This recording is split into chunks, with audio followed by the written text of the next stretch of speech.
Bismillahirrahmanirrahim. Assalamualaikum warahmatullahi wabarakatuh. Setelah kita mendengarkan penjelasan tentang prosesi atau mekanisme perjalanan kita sampai ke negeri akhirat, yang mudah-mudahan ini juga sebagai petunjuk atau peta map buat kita yang mengamalkannya ya, sampai kepada negeri abadi kampung halaman kita, yaitu surga. Ya, akhir-akhir ini memang kita sedang membahas tentang surga dan neraka, tapi itu memang keberimanan kita kepada yang gaib, ya, beriman kita kepada hari akhirat, karena kita sedang membahas tentang rukun iman. Setelah kita berharap dan berdoa mudah-mudahan Allah menyelamatkan kita, memberikan kita timbangan yang ringan. Allahumma hasibna hisaban yasira, ya Allah, berilah kami timbangan yang ringan yang bisa meringankan beban kami. Kemudian juga di yaumul mizan, di yaumul hisab, semuanya itu kita minta sama Allah, Allah memberikan keselamatan kepada kita sampai ketika kita mendapatkan izin untuk minum di telaga kausarnya Rasulullah sallallahu alaihi wasallam. Jadi disebut dengan haud kausar. Kata Rasulullah SAW, yang bisa meminumnya maka la yazma abadan, tidak akan pernah haus selama-lamanya selama dia menjalankan proses akhirat. Nah, mudah-mudahan kita dapat meminumnya dengan izin dari Allah Subhanahu wa taala dan juga syafaat dari Rasulullah SAW. Ntar kita akan bahas tentang syafaat. Tapi untuk kali ini coba proses selanjutnya, yaitu setelah di padang mahsyar dan lain sebagainya, tiba kepada satu jembatan. Nah, jembatan ini pun yang menjadi penentu bagi kita. Disinilah fungsinya amal soleh. Fa inna khairaz zadi taqwa, sebaik-baik bekal adalah ketakwaan. Kalau di sini kita sering beribadah, bersedekah, ya, berinfak dan lain sebagainya, baru ketika menjembat Shiratal Mustaqim berasa apa yang kita tanam selama ini, apa yang kita usahakan selama ini berasa. Disitulah fungsi daripada amal ibadah kita selama di dunia. Ketika menjembat Shiratal Mustaqim atau as-sirat adalah jembatan yang terpancang di atas neraka jahanam yang akan dilewati orang-orang beriman menuju surga. Jika kita selamat, alhamdulillah, mudah-mudahan kita selamat semua menjembat Shiratal Mustaqim. Siapa saja yang akan melewati as-sirat? Yang akan melewati as-sirat adalah orang-orang mukmin. Adapun orang-orang kafir dan musyrik, mereka mengikuti sesembahan mereka yang batil sewaktu di dunia, yang berupa berhala, setan-setan dan juga lainnya, sehingga mereka lebih dulu ya dimasukkan ke neraka bersama apa yang mereka sembah. Setelah itu tinggallah yang tersisa hanya orang-orang yang secara lahiriah menyembah Allah Subhanahu wa taala saja. Baik dia seorang yang jujur atau seorang yang munafik sekalipun, untuk merekalah as-sirat dipancangkan, sehingga nampak jelas perbedaan antara orang-orang mukmin dan juga munafik dengan keengganan atau ketidakmauan mereka bersembah sujud dan juga keberadaan cahaya yang dimiliki oleh orang-orang yang beriman. Kemudian orang-orang munafik mundur ke belakang menuju neraka, sedangkan orang-orang mukmin tetap maju ke depan melawan dan juga melewati as-sirat menuju surga. Nah, melewati as-sirat atau jembatan Shiratal Mustaqim, setelah selesai dan dari hisab dan juga dari pertimbangan dan juga dari proses amal alam mahsyar ketika itu, kemudian manusia dipaksa untuk melewati as-sirat. Allah Subhanahu wa taala berfirman dalam surah Maryam, ya, kita buka surah Maryam ayat 71 dan 72. A'udzu billahi minasyaitonir rajim. وَإِن مِّنكُمْ إِلَّا وَارِدُهَا كَانَ عَلَى رَبِّكَ حَتْمًا مَّقْضِيًّا ثُمَّ نُنَجِّي الَّذِينَ اتَّقَوْا وَنَذَرُ الظَّالِمِينَ فِيهَا جِثِيًّا. Dan tidak ada seorang pun daripadamu melainkan mendatangi mereka itu. Siapa mereka itu? Yaitu jembatan Shiratal Mustaqim, ya, yang di bawahnya adalah api neraka. Hal itu bagi Allah Subhanahu wa taala adalah suatu kemustian, sesuatu kepastian, sesuatu yang harus, yang sudah ditetapkan. Kemudian kami akan menyelamatkan orang-orang yang bertakwa dan juga beriman. Kemudian membiarkan orang-orang yang munafik, orang-orang yang zalim di dalam neraka dalam keadaan berlutut, dalam keadaan tidak berdaya, dalam keadaan memohon-mohon dan lain sebagainya. Tidak kami pedulikan. Surah Maryam ayat 71 dan 72. Kondisi asyirat itu bagaimana sih? Ini bukan kata ustadz, bukan kata kiai, tapi kata Rasulullah Shallallahu Alaihi Wasallam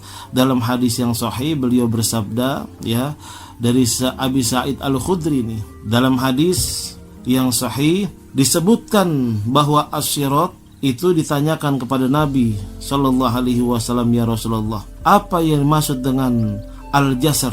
Tadi kan ada tuh ya kata-kata al-jisrun atau as-sirat. Al-jisru itu sirat juga, kata lain daripada jembatan. Nah, beliau menjawab, tempat yang sangat licin, menggelincirkan, di atasnya ada beberapa perangkat pencatut dan juga jangkar, serta duri yang dibentangkan dan sangat runcing, seperti yang terdapat di negeri Najd. Biasanya itu disebut dengan as-sa'dan. Orang mukmin berjalan di atasnya, ada yang seperti kedipan mata, ada yang seperti kilat, ada yang seperti angin dan burung, ada juga yang seperti lainnya, seperti larinya kuda atau juga kendaraan yang paling cepat lainnya. Ada yang berhasil dengan selamat terlepas daripada jatuh, dan ada yang terdorong ke dalam api neraka jahanam. Ya Allah, mudah-mudahan kita termasuk orang-orang yang menjembat Shiratal Mustaqim dengan selamat. Mau bagaimana prosesnya, entah itu mau seperti kilat, entah itu mau, ya kalau kita sih minta yang terbaik, yang tercepat seperti kilat ya, tapi yang penting selamat. Kalau bahasa kitanya alon-alon, yang penting selamat. Pelan-pelan, lambat, yang penting selamat, hati-hati. Nah, siapa orang yang pertama kali melewati asyirat ini? Rasulullah Shallallahu Alaihi Wasallam, Nabi besar Muhammad Shallallahu Alaihi Wasallam adalah orang yang pertama kali akan melewati asyirat beserta umatnya. Kita semua nih, umat Nabi Muhammad Sallallahu Alaihi Wasallam, dengan yang pimpinan Nabi besar Muhammad Sallallahu Alaihi Wasallam yang akan melewati dan menjembat Shiratal Mustaqim. Sedangkan orang-orang yang tidak beriman tidak akan melewatinya, sudah terjerembab langsung ke lembah neraka. Setiap mukmin akan diberi cahaya sesuai dengan kadar keimanan dan juga amalnya. Dan berdasarkan hal itulah mereka melewati as-sirat. Sedangkan amanah dan persaudaraan berdiri di bahu kanan dan juga kiri jembatan Shiratal Mustaqim. Seruan para rasul pada saat itu, ya Allah, selamatkanlah umatku, selamatkanlah umatku, termasuk umat Nabi Muhammad sallallahu alaihi wasallam yang selamat. Ada hadis dari Imam Abu Hurairah radhiyallahu an bahwa Rasulullah sallallahu alaihi wasallam bersabda, wa yudrabu siratu baina zuhrai jahannam fa akunu ana wa ummati awwalu may yujizu wa la yatakallamu yawma idzin illa ar-rusulu ya wa da'wa ar-rusuli yawma idzin Allahumma sallim Allahumma sallim. Jadi sobatku, jembatan Shiratal Mustaqim diletakkan di antara dua punggung neraka jahanam. Maka aku dan juga umatku yang pertama kali melewatinya, dan tidaklah berbicara pada hari itu kecuali para rasul-rasulnya dan doa-doa para rasul pada waktu itu, ya Allah selamatkanlah, ya Allah selamatkanlah.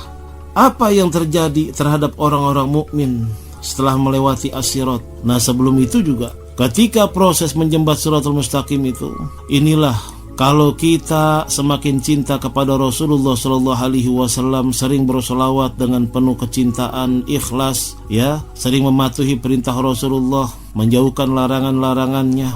Disinilah fungsi daripada syafaat. Ketika itu mungkin di antara kita ada yang terjerembab, jatuh dari jembatan Shiratal Mustaqim yang menuju api neraka. Kemudian disambar oleh Rasulullah, diselamatkan oleh Rasulullah, ya. Mana umatku yang masih ada di neraka bawah jembatan Shiratal Mustaqim ini, aku akan selamatkan mereka. Tuh kata Rasulullah, ya. Karena ada hadis dari Abi Sa'id Al-Khudri juga, bahwa Rasulullah Shallallahu Alaihi Wasallam bersabda, orang-orang mukmin terbebas dari api neraka sehingga tertahan di jembatan antara surga dan neraka. Kemudian ditegakkan kisos antara sebagian mereka terhadap lainnya tentang kezaliman yang mereka lakukan di dunia. Ketika semuanya selesai dan bersih dari dosa dan kezaliman, barulah mereka diizinkan masuk ke dalam surga. Demi zat yang jiwa Muhammad SAW berada di tangannya, sungguh salah seorang dari mereka lebih tahu tempat dia di surga daripada rumah dia dahulu di dunia. Masya Allah. Disinilah mudah-mudahan kita termasuk orang-orang yang diselamatkan oleh Rasulullah SAW dengan syafaatnya. Insya Allah ini sangat berharga buat kita. Kesempatan masih sangat terbuka dengan luas ya. Marilah kita banyak-banyak beramal ibadah, beramal soleh, berinfak, bersedekah, berzakat, dan lain sebagainya. Segala bentuk ketakwaan kepada Allah, menjalankan perintah Allah, menjauhkan larangan-larangannya. Kemudian juga bersalawat kepada Rasulullah SAW. Terus kita istiqomah, berusaha ya. Jangan pernah luput, jangan pernah lengah, jangan pernah kendor. Terus semangat selama kita masih hidup di dunia. Nanti di akhirat perjuangannya sangat luar biasa. Mari kita bersalawat bersama-sama. Allahumma salli ala sayyidina Muhammadin tibbil qulubi wa dawaiha wa afiyatil abdani wa shifaiha wa nuril absari wa diyaiha wa ala alihi wa sahbihi wa sallim. Allahumma salli ala sayyidina Muhammadin wa ala alihi wa sahbihi wa sallim. Walhamdulillahi rabbil alamin. Sekali lagi, ayo terus semangat. Selama kita masih Allah beri kesempatan untuk hidup di dunia, beramal soleh, bertakwa, dan terus bersolawat mengikuti jejak dan napatilas Rasulullah Sallallahu Alaihi Wasallam. Kurang lebihnya dari saya Al-Fakir Haji Muhammad Amin Nasri, mohon maaf. Hadanallahu wa iyyakum ajma'in. Wassalamualaikum warahmatullahi wabarakatuh.